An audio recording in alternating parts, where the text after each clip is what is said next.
Alright, start for a control pack replacement. You're going to want to take off the vertical strips. As Corey's done here, there's 3 screws on the strips.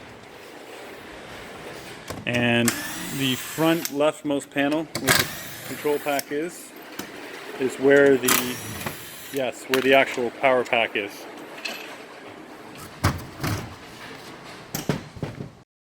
As you're removing the panels, you could be having one of these lights. These just pop off the panel, and that gives you access to the control box.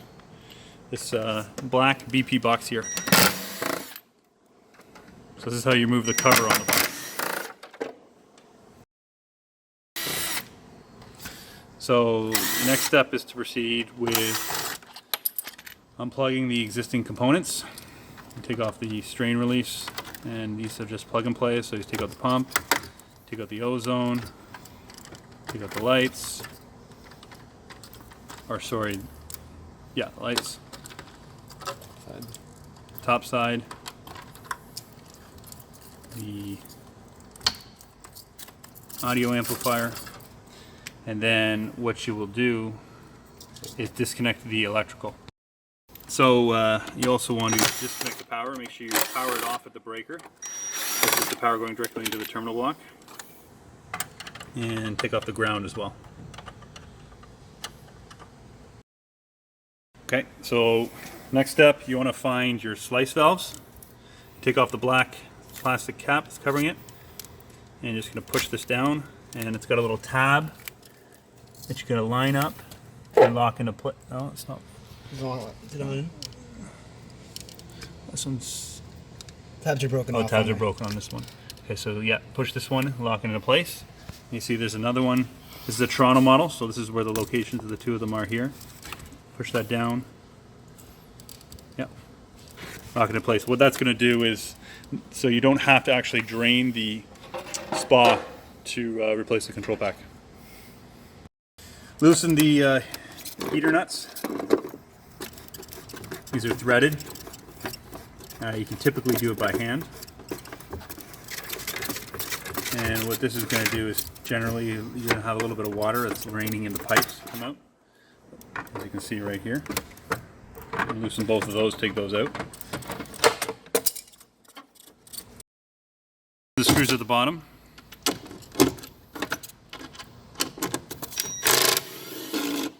One here, this generally one right over here.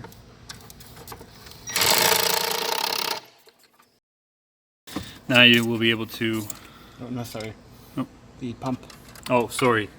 Yes, the ground for the pump, the ground bar. Yep, take that out. Your control pack can be removed. You can get your... Make sure your O-wings for the heater always remain in place. And then now you get your new one.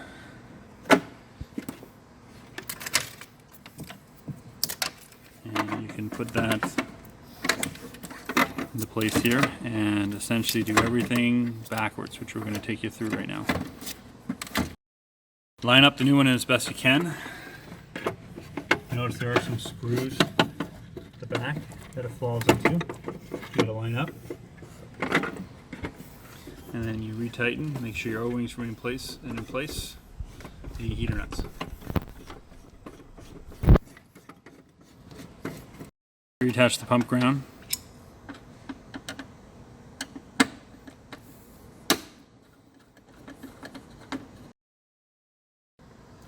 Screws back in.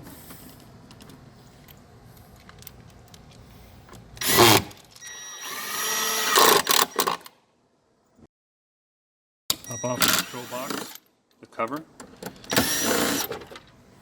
And now you can plug everything back in. Note that the inside of the control box actually has a wiring diagram.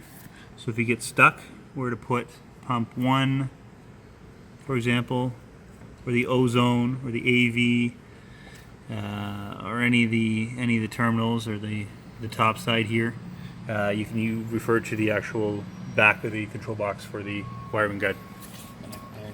Want to mention which one's which? Yeah, so yeah, go ahead. You're going to put the pump in first. This is the one where you can see the red, black, white, and green wires exposed. And you typically have the ozone next, Goes in the third one over from the left.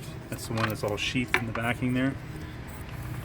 And then this one with the green, black, and white wires exposed is generally the audio video for the amplifier, transformer.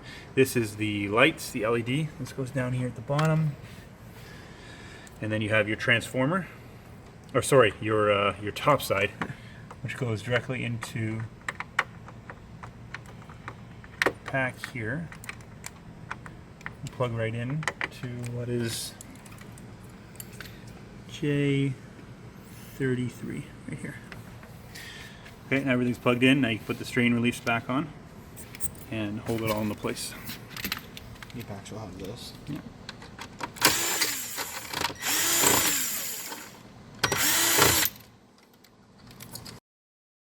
Now you're gonna put the Everything first. wires back in for the power. This is your terminal block.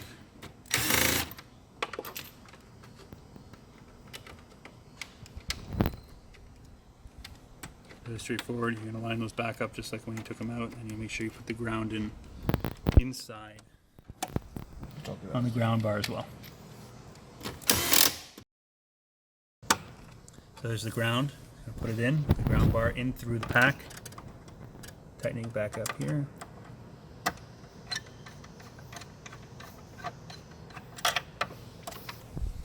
Okay.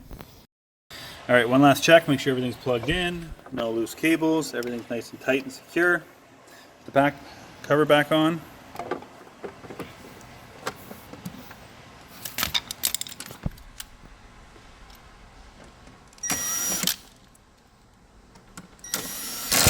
Lift up the slice valves.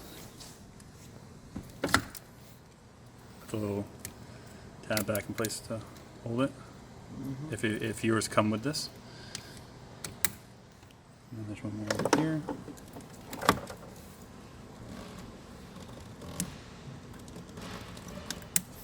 Okay, so those are up and secure. Now you can put the panels back on the tub, and you're good to go. That's a pack replacement.